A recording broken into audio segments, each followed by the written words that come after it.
Yesus pandang saya sebagai buah ciptaan. Dan karena kalau saya mesti pandang dia, saya memandang dia menurut apa yang saya tahu.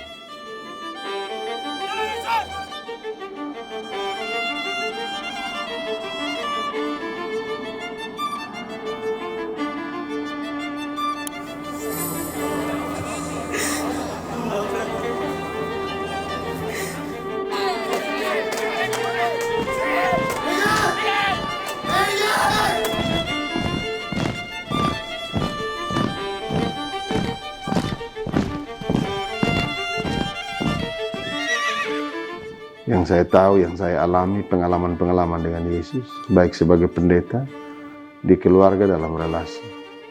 Kalau dia bilang dia Tuhan dan Juru Selamat, itu bukan konsep. Itu satu pembuktian yang saya alami dalam hidup. Yesus itu Tuhan. Dirimu sebagai Mesias, anak Allah.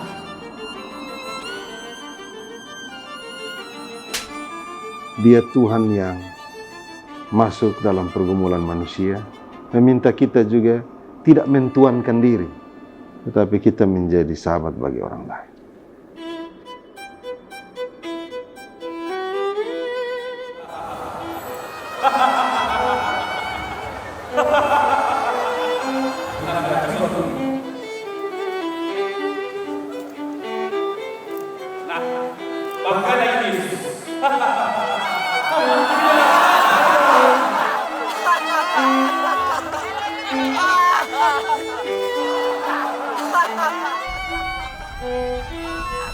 Kalian lihat sendiri bahwa aku telah memeriksanya, dan dari kesalahan-kesalahan yang dituduhkan kepadanya, tidak satu pun kudapati pada orang ini.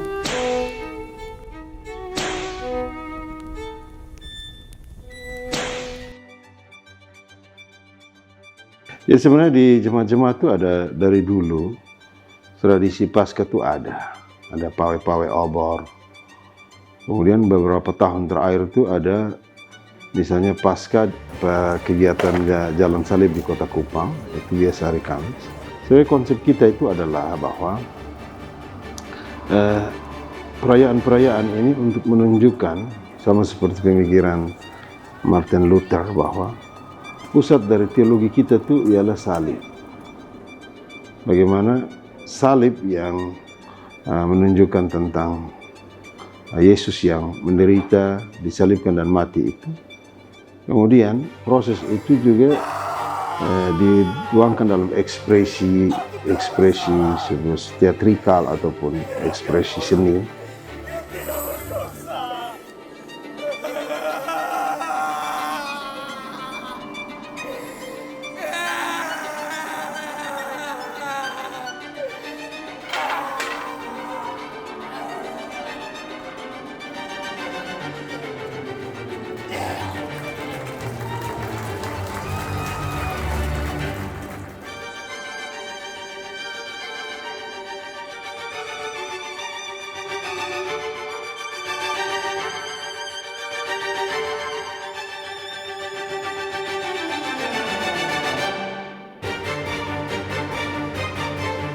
Ia Raja orang Israel, baiklah ia turun dari salib itu, maka kami akan percaya kepadanya.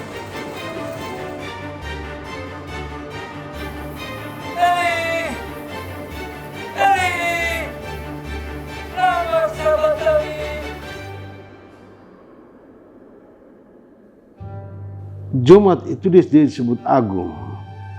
Kan sebenarnya Jumat itu biasa saja, tapi dia jadi agung karena dalam sejarah, dalam keyakinan kekristenan, Tuhan itu dia membuktikan sebagai Tuhan yang mengosongkan diri, dia merendahkan diri, taat sampai mati.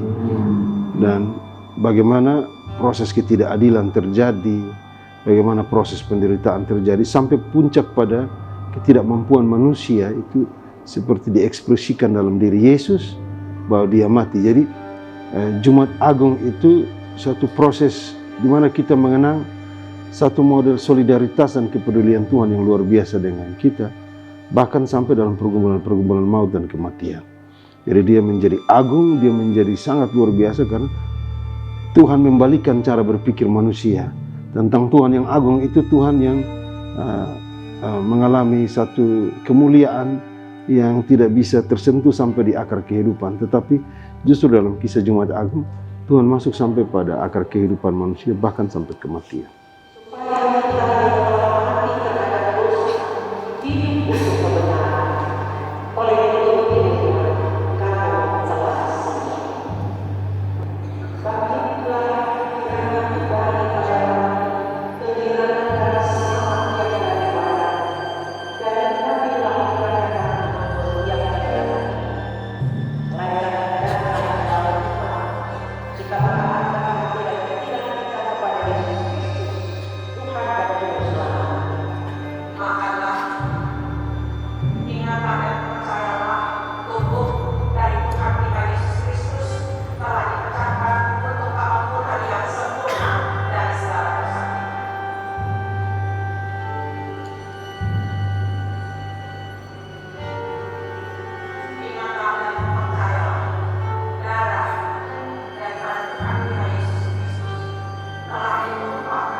Paskah itu jangan ditambah embel-embel lah.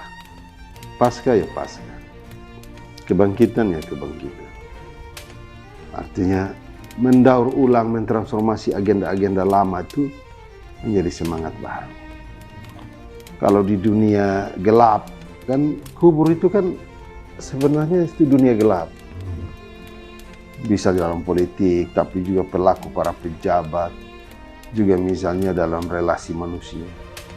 Itu kalau transformasi Paskah tuh, Paskah harus tetap jadi Paskah. Ada kemampuan untuk melepas dari yang lama menuju yang baru. Itu. Dia sampai bertahun-tahun, berabad-abad menurut saya. Paskah harus pada Paskah. Jangan Paskah menurut ini, menurut itu. Paskah menurut Tuhan. Itu supaya masuk dalam logika manusia. Paskah itu bicara tentang kebangkitan. Mulai dari batu kubur terbuka, pintu-pintu terkunci itu dilewati. Bagaimana juga membangun transformasi konsep perdamaian. Tuhan tidak datang dengan agenda kemarahan atau karena terluka, tapi dia datang membawa rekonsiliasi dan pengampunan. Jadi Paskah itu tradisi akar utamanya itu pada bagaimana pembebasan di Mesir, anak-anak sulung. Tradisi ini juga kemudian mengalami transformasi. Jadi Paskah Yahudi mengalami transformasi baru dalam diri Yesus. Jadi ada persembahan anak sulung dari Tuhan juga dalam diri Yesus Kristus. Dan yang luar biasa dari Paskah itu dia menjangkau seluruh manusia. Seluruh manusia dipanggil untuk mengalami sukacita. Karena Tuhan ini bangkit setelah melewati semua proses penderitaan, sekarang dia bangkit. Dan kesaksian Paulus dalam Korintus itu bilang kita menjadi ciptaan baru. Jadi dalam proses itu ada proklamasi tentang saya dan saudara jadi ciptaan baru. Jadi kitab Kejadian bicara tentang kita sebagai yang diciptakan, maka dalam Kristus kita mengalami proses transformasi penciptaan baru. Ini penting, termasuk juga dalam sendi-sendi kehidupan yang bersentuhan dengan baik. Transformasi politik, ekonomi, hukum, budaya, dalam semua bidang aspek kehidupan manusia juga mengalami mengalami proses transformasi, supaya semua dipanggil kembali dari yang terpinggirkan, ditarik ke pusat untuk mari kita hidup di dalam suasana bagaimana kita membawa pesan Kristus, pesan kedamaian, cinta kasih bagi dunia. Kita berjuang bersama, bermitra sebagai sahabat, berkolaborasi untuk membangun diri dengan sesama, keutuhan ciptaan mulai dari manusia itu sendiri, manusia dengan alam, dan manusia dengan Tuhan.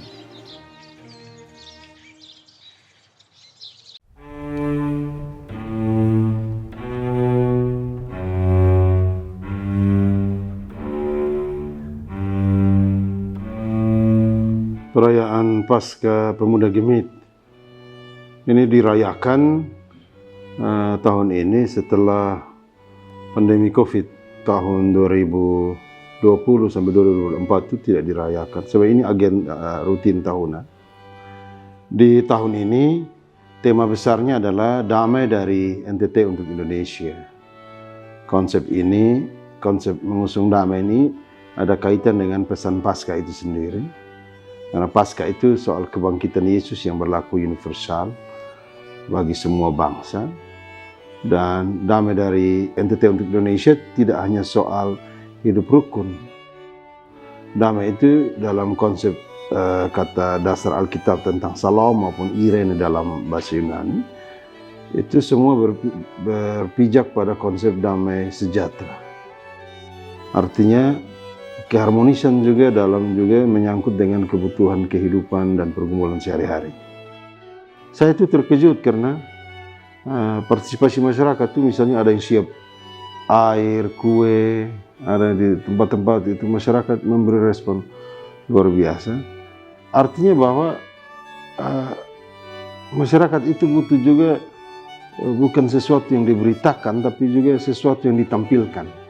Jadi pemberitaan Alkitab itu juga butuh sesuatu yang ditampilkan. Itu dia menjadi unik. Kedua, harus ingat bahwa Kota Kupang itu pusat dari pemerintahan di Nusa Tenggara Timur. Sehingga ada pesannya, ini menjadi gaungnya menjadi semacam kegembiraan seluruh masyarakat Nusa Tenggara Timur sebenarnya. Jadi keunikan yang kedua di situ. Ketiga, dia menjadi unik karena keterlibatan peserta itu dia terlibat tapi juga membawa identitas diri, mulai dari identitas sukunya, tapi juga yang paling tidak boleh dilupakan, isu bonus demografi itu terjawab di dalam Paskah tentang kaum muda. Ada ruang yang dibuka bagi orang muda untuk berekspresi. Jadi keunikannya menurut saya di situ. Betapa indahnya kalau bagaimana pemberitaan tentang Yesus, tentang firman itu membumi.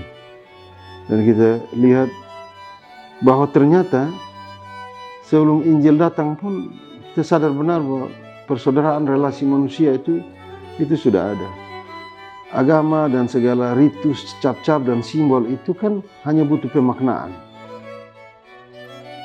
Nah karena itu, ini Paskah ini mau kasih tahu bahwa Gemit itu terbuka bagi semua. Gemit itu satu untuk semua, semua untuk satu. Untuk kemuliaan Tuhan, tapi juga sangat serius untuk mengurus jemaat, mengurus masyarakat. Kita mengajak semua lembaga agama, semua kawan-kawan yang berbeda. Ada ruang privat untuk kita berjumpa dengan Tuhan, tapi kita punya ruang publik yang dimana kita berhadapan dengan masyarakat. Disitulah kita bergandeng tangan sebagai mitra, sebagai sahabat. Karena inti dari agama itu adalah soal bagaimana kita bersama-sama menjawab pergumulan-pergumulan manusia dan seluruh banyak pergumulan yang ada di dalam kita. Jadi sampai kapanpun Gemit tetap menjadi saudara bagi semua, dan Paskah hanya menjadi tools untuk pembuktian bahwa kita membawa pesan Yesus untuk hidup damai, penuh kasih, kita merahmati semua keberagaman. Ini pemberian Tuhan yang harus dirayakan dengan kegembiraan.